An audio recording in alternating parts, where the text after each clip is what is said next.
So good morning guys. तो चलिए start करते हैं आज की यानी कि 19 मई के इंपॉर्टेंट करंट अफेयर्स को।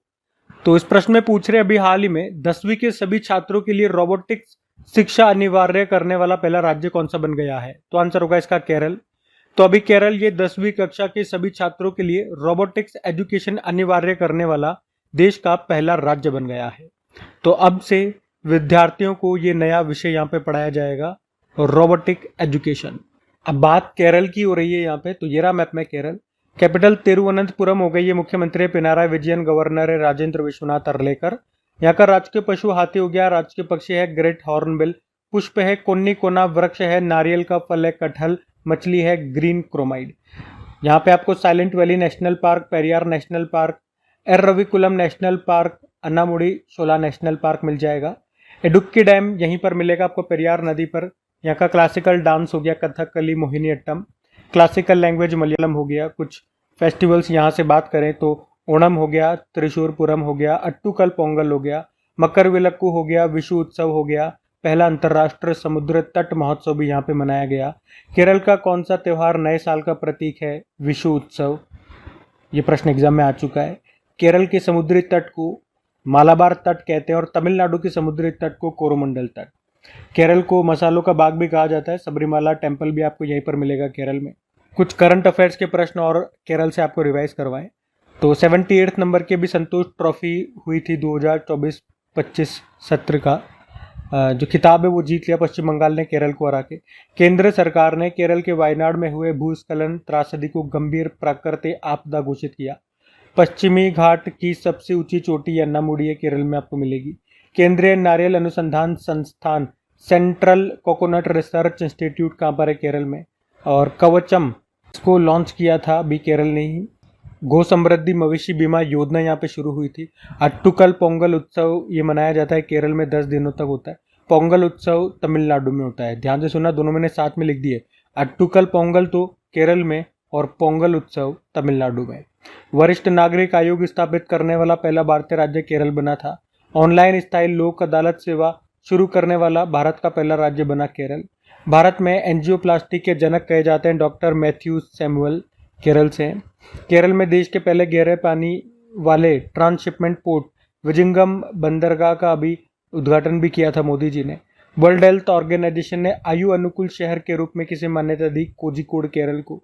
यूनेस्को ने कोझिकोड को भारत का पहला साहित्य का शहर घोषित किया था और मसाला अनुसंधान संस्थान आपको मिलेगा कोझिकोड में ही। तो इस सब कारण से केरल न्यूज में था, ध्यान में रखना। अगला प्रश्न देखते हैं।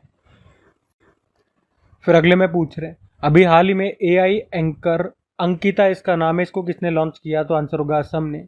तो अभी असम के जो मुख्यमंत्री है हेमंत बिस्वा शर्मा, अभी उन्होंने असम कैबिनेट बैठक पर रिपोर्टिंग करने के लिए अभी एआई एंकर का लॉन्च किया है और इसका नाम है अंकिता। तो ये धारा प्रवाह असमिया भाषा में समाचार प्रस्तुत करेगी और बैठक में लिए गए प्रमुख निर्णयों और चर्चाओं पर प्रकाश डालेगी। तो इस एआई एंकर का नाम अंकिता है, इसको असम में लॉन्च किया गया, ये आप ध्यान रखना। अब यहाँ पे एआई से ही संबंधित कुछ करंट अफेयर्स के प्रश्न मैं आपको रिवाइज कराता हूँ। अच्छा, पहले तो आप ये बताओ एआई के गॉडफादर किन्हें कहा जाता है? तो याद रखना जेफरी हिंटन को। बाकी Jetson Orin Nano Super generative AI supercomputer है, इसको लॉन्च किया एनवीडिया ने। डीप सीक एआई चाइना का एआई चैटबॉट है। भारत की पहली एआई यूनिवर्सिटी बनेगी महाराष्ट्र में। एआई जनरेटेड बाल शोषण सामग्री को अपराध घोषित करने वाला पहला देश यूके है। और 2025 में जो एआई समिट हुआ पेरिस फ्रांस में हुआ, ये तीसरा एडिशन था। अब अगला होस्ट करेगा भारत। एआई मॉडल है मैग्मा, इसका अनावरण किसने किया? माइक्रोसॉफ्ट ने। इलेक्ट्रॉनिक्स एंड आईटी मिनिस्ट्री ने इंडिया एआई कंप्यूट पोर्टल और डेटा सेट प्लेटफॉर्म एआई कोष को लॉन्च किया। इंडिया एआई मिशन ये मार्च 2024 में लॉन्च हुआ था, इसके लिए बजट रखा गया था 10,371.92 करोड़ रुपए। माइक्रोसॉफ्ट ने बारामती महाराष्ट्र में एआई आधारित प्रोजेक्ट फार्म वाइब्स को लॉन्च किया। एआई क्लाउड वायु को अभी टाटा कम्युनिकेशन ने लॉन्च किया था। हरियाणा ने नागरिक सेवाओं के लिए एआई चैटबॉट सारथी को लॉन्च किया। 7th generation AI chip Ironwood को अभी लॉन्च किया था गूगल ने। और हार्वर्ड के एआई फॉर गुड हैकेथॉन में किस भारतीय एआई परियोजना ने प्रथम पुरस्कार जीता था? तो मेगा एआई प्रोजेक्ट। तो अभी लेटेस्ट वाले ये सारे एआई से संबंधित प्रश्न मैंने आपको रिवाइज कराए, ध्यान में रखना। अगला प्रश्न देखते हैं। फिर अगले में पूछ रहे किस राज्य सरकार ने कृत्रिम रेत नीति शुरू की है? तो आंसर होगा महाराष्ट्र। तो अभी महाराष्ट्र सरकार ने कृत्रिम रेत के उपयोग को, यानी कि आर्टिफिशियल सैंड के उपयोग को बढ़ावा देने के लिए एक पॉलिसी शुरू की है, जिसमें इन्होंने कहा कि अब से सरकारी और अर्ध सरकारी निर्माण परियोजनाओं में प्राकृतिक रेत के बजाय कृत्रिम रेत का उपयोग करना अनिवार्य होगा। ये जो कृत्रिम रेत है, आर्टिफिशियल जो सॉइल है, सैंड है, इसका उत्पादन इकाइयों को एमएसएमई का दर्जा दिया जाएगा। कृत्रिम रेत के फायदे क्या होंगे? प्राकृतिक रेत की कमी को दूर किया जा सकता है इसको यूज करके, पर्यावरण की कम हानि होगी इसको इस्तेमाल करके, निर्माण के लिए अच्छी गुणवत्ता और टिकाऊपन मिलेगा, इसमें चिकनी मिट्टी, गाद और धूल नहीं होगा, क्यूब के आकार के छोटे कण होने के कारण निर्माण में अच्छी पकड़ मिलेगी। ठीक है, तो ये सब इसके फायदे होने वाले हैं। आर्टिफिशियल सैंड पॉलिसी बोल दो आप इसे, महाराष्ट्र ने इसको शुरू किया। आपको याद है एक रेत कलाकार है हमारे उड़ीसा के रहने वाले सुदर्शन पटनायक जी, अभी फ्रेड डैरिंगटन सैंड मास्टर अवार्ड इनको मिला था और ये अवार्ड पाने वाले वो पहले भारतीय बने थे। अच्छा, यहाँ पे मैं आपको नीतियों से प्रश्न करवाऊंगा। कुछ अलग अलग राज्यों ने कुछ अलग अलग नीतियां शुरू की है, उससे संबंधित करंट अफेयर्स के प्रश्न हम देखने वाले हैं। जैसे कि देखो, अगर पूछे पहली वाइन पर्यटन नीति किसने लॉन्च की थी? उत्तराखंड ने। किस राज्य ने भारत की पहली योग नीति शुरू की? उत्तराखंड ने। सेमीकंडक्टर नीति शुरू करने वाला पहला राज्य गुजरात है। अंधापन नियंत्रण नीति लागू करने वाला पहला राज्य राजस्थान। जैव ईंधन नीति लागू करने वाला पहला राज्य राजस्थान। न्यू एजुकेशन पॉलिसी 2020 लागू करने वाला पहला राज्य कर्नाटक। इथेनॉल नीति रखने वाला पहला राज्य बिहार। ड्रग नीति को मंजूरी देने वाला पहला राज्य हिमाचल प्रदेश। समान नागरिक संहिता यूनिफॉर्म सिविल कोड अपनाने वाला पहला राज्य ये बन गया उत्तराखंड स्वतंत्रता के बाद, वरना तो गोवा में तो पहले से ही लागू है। और उसके अलावा नो डिटेंशन पॉलिसी को शिक्षा मंत्रालय ने खत्म कर दिया, ये भी ध्यान रखना। इसका मतलब क्या हो गया कि अब 5वीं और 8वीं कक्षा के एग्जाम में अगर कोई स्टूडेंट फेल होता है तो उसे आगे प्रमोट नहीं किया जाएगा। ठीक है, तो ये सब कुछ पॉलिसीज है, नीतियां हैं, अलग अलग राज्यों ने इनको शुरू किया। सब मैंने आपको बता दिया, ध्यान में रखना। अगला प्रश्न देखते हैं। फिर अगले में पूछ रहे हैं, अभी हाल ही में केंद्र सरकार ने किस दिन को आयुर्वेद दिवस के रूप में घोषित किया है? तो आंसर होगा 23 सितंबर को। तो अभी केंद्र सरकार ने कहा कि अब से हर साल 23 सितंबर को आयुर्वेद दिवस के रूप में मनाया जाएगा।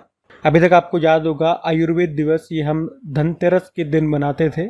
ये हर साल अलग अलग दिन होता है, तो ये दिवस भी अलग अलग दिन होता था, लेकिन अब से हर साल 23 सितंबर को हम आयुर्वेद दिवस के रूप में मनाएंगे। 23 सितंबर आपको पता है लगभग पूरी पृथ्वी पर दिन और रात बराबर होते हैं, और इस घटना को शरत विषुव कहते हैं। ये खगोलीय घटना प्राकृतिक पर संतुलन का प्रतीक है। ये घटना आयुर्वेद दर्शन के साथ पूर्ण रूप से मेल खाती है, जो मन, शरीर और आत्मा के बीच संतुलन पर जोर देती है। अच्छा, वैसे तो ये दिवस वाला प्रश्न है, लेकिन यहाँ पे आपको मैं आयुर्वेद से संबंधित कुछ प्रश्न आपको रिवाइज कराऊंगा। डेज तो मैं आपको लगातार अभी जब भी डे वाला प्रश्न आ रहा है करवाई रहा हूँ। चलो देखो, फिर अभी यूके सांसद ने किसे आयुर्वेद रत्न अवार्ड से सम्मानित किया? तनुजा नेसारी ने।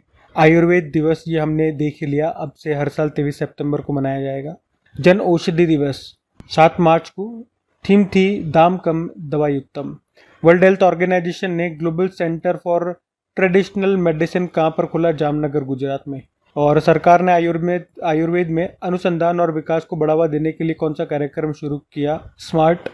और अभी नई दिल्ली में पहले आरोहा 2024 अंतर्राष्ट्रीय सम्मेलन का उद्घाटन किया था हमारे पूर्व chief justice of India DY Chandrachud ji ने। और यह आयुर्वेद पर पहला अंतर्राष्ट्रीय सम्मेलन था। भारत के बाहर पहला जन औषधि केंद्र ये आपको मिलेगा मॉरिशस में।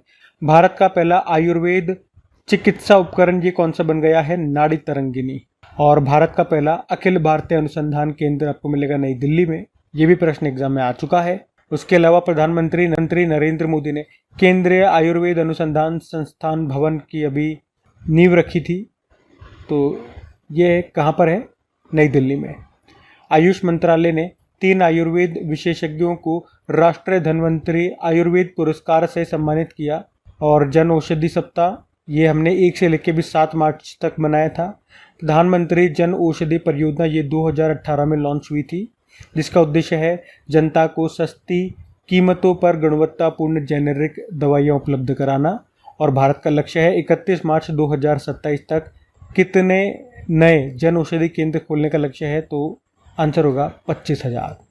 ठीक है, तो ये सारे संबंधित प्रश्न आयुर्वेद से थे। ठीक है, अगला प्रश्न हम देखते हैं। फिर अगले में पूछ रहे हैं, अभी हाल ही में भारत सरकार ने विमानन क्षेत्र में ग्राउंड हैंडलिंग करने वाली सेलेबी कंपनी पर प्रतिबंध लगा दिया। इस कंपनी का संबंध किससे है? तो आंसर होगा तुर्की है। एक्चुअली में अभी भारत सरकार ने राष्ट्र सुरक्षा चिंताओं के कारण तुर्की की ये ग्राउंड हैंडलिंग कंपनी है सेलेबी एयरपोर्ट सर्विसेज, इस पर प्रतिबंध लगा दिया है और अब इस कारण से भारत के 9 हवाई अड्डों पर इसका परिचालन बंद हो जाएगा। देखो, ग्राउंड हैंडलिंग का मतलब क्या हो गया?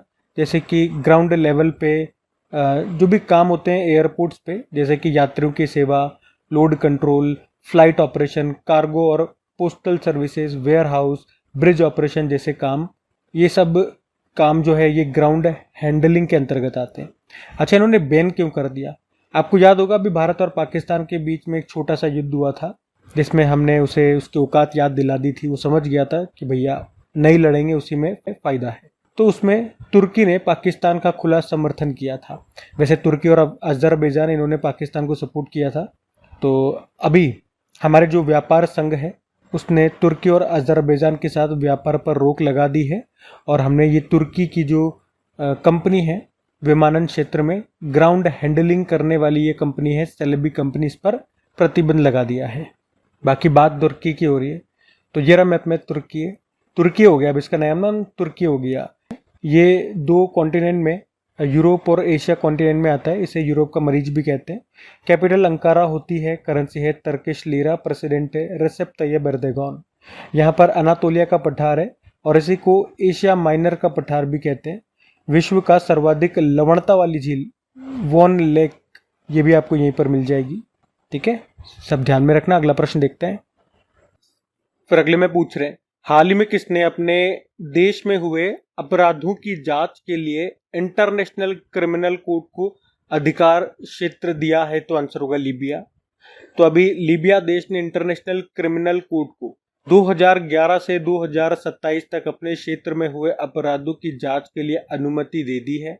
एक्चुअली में क्या है, यहाँ पे एक शासक हुआ करता था, आप शासक कह दो, तानाशाह कह दो, नाम था कर्नल गद्दाफी। 1969 से वो यहाँ पे बना हुआ था, 2011 तक रहा, क्योंकि 2011 के बाद उसको पकड़ लिया गया और उसकी हत्या कर दी गई थी। तो 2011 में उसकी हत्या के बाद से यहाँ पर लीबिया गृह युद्ध शुरू हो गया। इसी कारण लीबिया ने अभी इंटरनेशनल क्रिमिनल कोर्ट को देश में हुए युद्ध अपराधों और मानवता के खिलाफ अपराधों की जांच शुरू करने की अनुमति दे दी है। देखो, लीबिया की बात करें तो आप मैप में देख सकते हैं, ये रहा लीबिया। कैपिटल इसकी त्रिपोली होती है, करेंसी रहती है लीबियन दिनार। और इंटरनेशनल क्रिमिनल कोर्ट की बात करते हैं तो इसकी स्थापना होती है 2002 में। हेडक्वार्टर मिलेगा आपको हैग नीदरलैंड में और इसके प्रेसिडेंट है टोमोको अकाने। और आपको याद होगा कि अभी इंटरनेशनल क्रिमिनल कोर्ट से अलग होने वाला यूरोप का पहला देश कौन सा बना था? तो हंगरी बना था, ये आप ध्यान में रखना। अगला प्रश्न देखते हैं।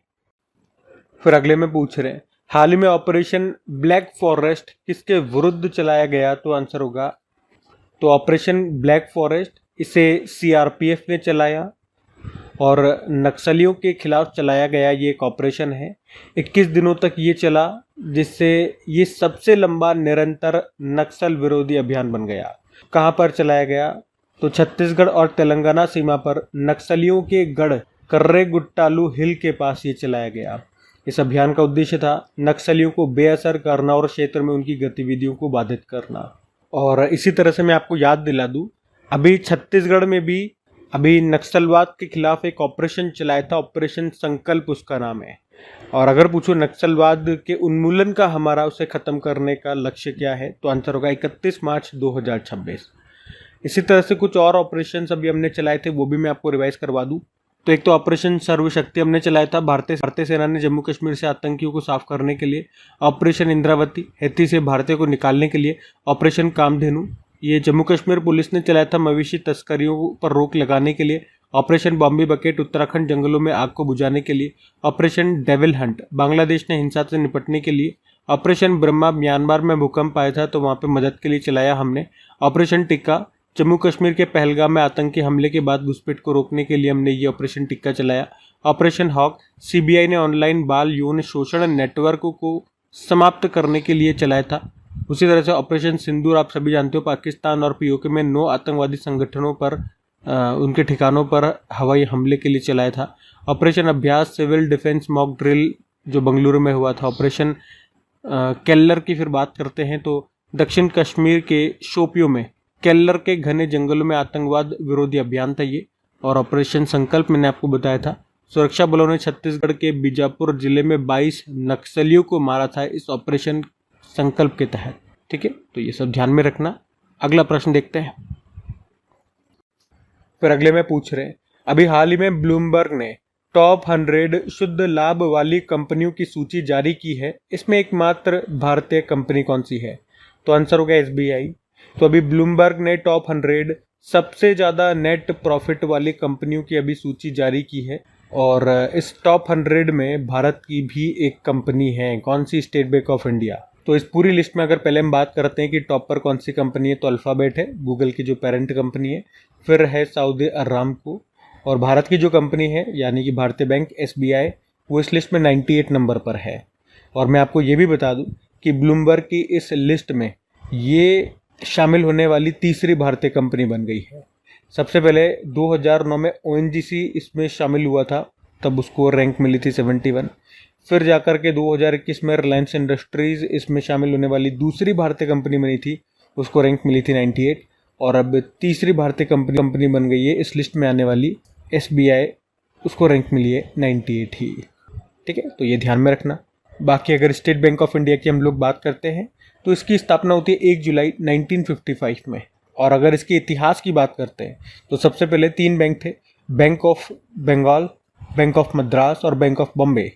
ये तीनों मिलकर के 1921 में इन तीनों को मिला करके हमने एक बैंक बनाया, उसको नाम दिया इंपीरियल बैंक। और यही इंपीरियल बैंक आगे चल करके 1 जुलाई 1955 को एसबीआई बैंक बनता है। तो इसीलिए बोलते हैं इसकी स्थापना 1 जुलाई 1955। हेडक्वार्टर मुंबई। चेयरमैन कौन है? चल्ला श्रीनिवासुलु शेट्टी। और इसकी टैगलाइन होती है प्योर बैंकिंग नथिंग एल्स। ये प्रश्न आ चुका है एग्जाम में, और ये प्रश्न भी एग्जाम में आ चुका है कि श्रीनगर की डल झील में किस बैंक ने फ्लोटिंग एटीएम लॉन्च किया था? तो एसबीआई ने। वैसे आप याद रखना, एसबीआई ने अपना पहला तैरता हुआ एटीएम कब और कहां पे लॉन्च किया था? 2004 में किया था, केरल में। महिला उद्यमियों को बिना गारंटी लोन देने के लिए एसबीआई ने अस्मिता लोन योजना शुरू की थी। और भारतीय बैंक संघ के भी नए अध्यक्ष बने थे श्रीनिवासुलु शेट्टी। ठीक है, ये भी अच्छा प्रश्न है, ध्यान में रखेंगे आप। अगला प्रश्न देखते हैं।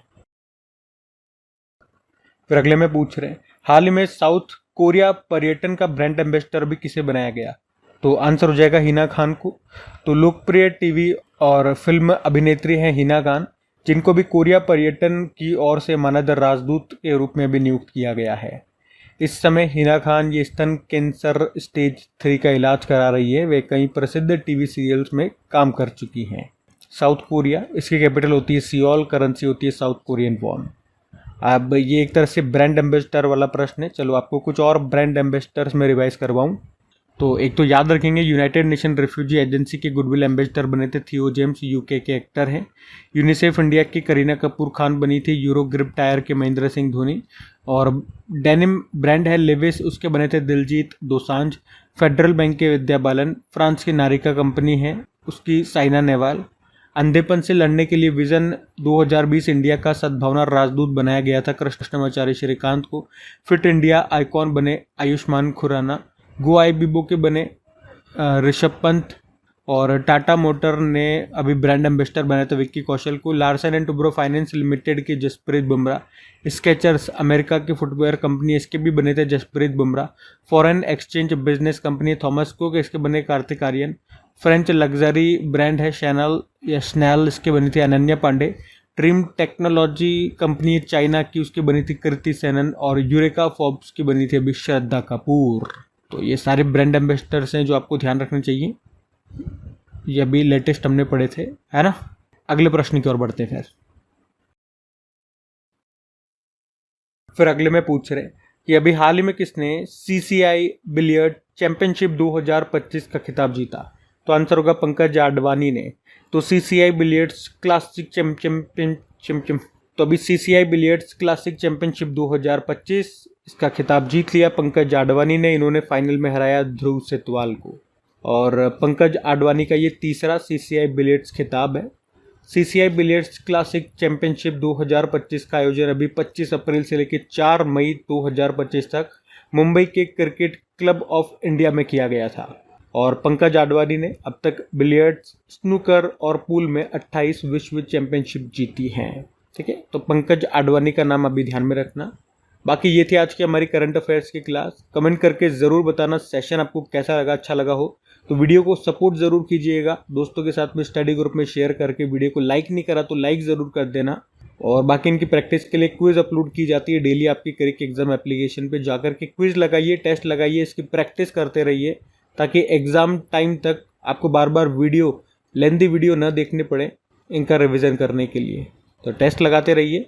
टेस्ट मिलेगा अपनी क्रिक एग्जाम एप्लीकेशन पे, पीडीएफ भी आपको मिल जाती है, डिटेल्ड पीडीएफ फ्री में अपनी क्रिक एग्जाम एप्लीकेशन और टेलीग्राम पे भी। दोनों के लिंक डिस्क्रिप्शन बॉक्स में है। इस ऐप को तो आप गूगल प्ले स्टोर से भी इंस्टॉल कर सकते हो। चलो एक काम करते हैं, अभी कल के करंट अफेयर्स का क्विक रिवीजन कर लेते हैं और सेशन एंड करते हैं। तो कल पहला प्रश्न पूछा था कि अभी पहले खेलो इंडिया बीच गेम्स का आयोजन ये कहाँ पर होगा, तो आंसर होगा दमन व दीव में। फिर पूछा वर्ल्ड एड्स वैक्सीन डे ये कब मनाया गया, 18 मई को। फिर पूछा दोहा डायमंड लीग 2025 में नीरज चोपड़ा ने कौन सा पदक जीता, रजत पदक। फिर पूछा भारतीय सेना ने अभी तीस्ता प्रहार सैन्य अभ्यास का आयोजन कहाँ पर किया, पश्चिम बंगाल। और भारत में अपना परिसर शुरू करने वाली इलिनॉइस टेक यूनिवर्सिटी किस देश की पहली यूनिवर्सिटी होगी, अमेरिका की। WHO ने किस देश में जंगली पोलियो वायरस के प्रकोप की घोषणा कर दी, तो पापुआ न्यू गिनी। संयुक्त राष्ट्र के अनुसार 2025 और 2026 में दुनिया में सबसे तेजी से बढ़ने वाली प्रमुख अर्थव्यवस्था किस देश की होगी, तो भारत। और किस स्टेडियम में रोहित शर्मा के नाम पर एक स्टैंड का अनावरण किया गया, वानखेड़े स्टेडियम। फिर पूछा था अभी नेशनल स्टैटिस्टिक ऑफिस की पहली मासिक periodic labour force survey report के अनुसार भारत में बेरोजगारी दर कितनी दर्ज की गई है, 5.1%। और आखिरी प्रश्न था स्वीडन में अभी भारत के राजदूत किसे बनाया गया, अनुराग भूषण को। चलो कल का भी होमवर्क प्रश्न देखते हैं और सेशन एंड करते हैं फिर। तो कल आपसे पूछा था अभी किस राज्य सरकार ने प्रोजेक्ट हिफाजत शुरू किया था, तो आंसर होगा पंजाब ने। आप सभी ने प्रश्न का बिल्कुल सही उत्तर दिया। अब ये आज का आपका होमवर्क प्रश्न।